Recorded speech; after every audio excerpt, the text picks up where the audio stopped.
When I initially applied to BSVM, one of the first questions I asked was why Baltimore? Are we welcome here? Is the mission of BSVM the mission and vision that the community has for it?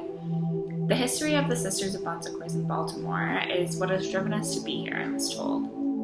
In practice, I saw this in the fact that one group of sisters lives 2 blocks from the volunteer house, across the street from one of the ministry placement sites. The flags of the Bon Secours sisters flutter in the breeze in Southwest Baltimore are on the affordable housing units that the organization has built, and the new community center recently opened.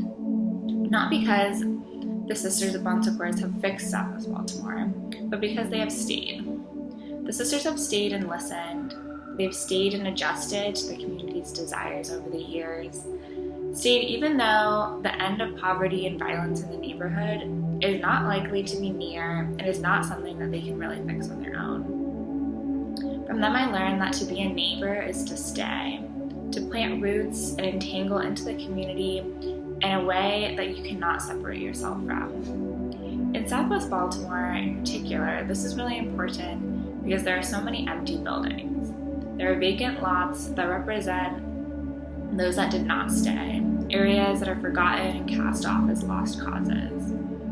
The area of Southwest Baltimore is often considered an empty area, a place that's not habitable, that's not welcoming or full of life. BSVM has shifted as the neighborhood has shifted, and in my year of COVID, that meant that we provided service in a new way, and we shifted with how the needs of the community changed.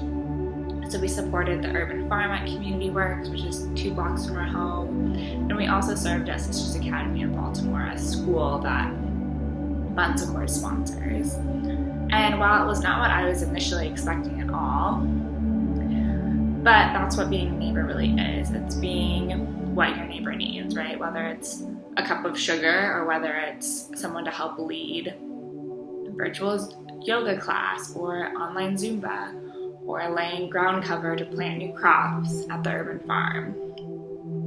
Right? We never really knew what the community needed. Sometimes it was using our van to haul food boxes to Sisters Academy on Saturday mornings because we had a minivan that could fit a lot of food boxes. And so it was really what was asked of us each day was not to solve the problems of injustice, but simply rather to show up and to listen and see how our lives and the problems of injustices could support the neighborhood, right? And that was a really freeing experience.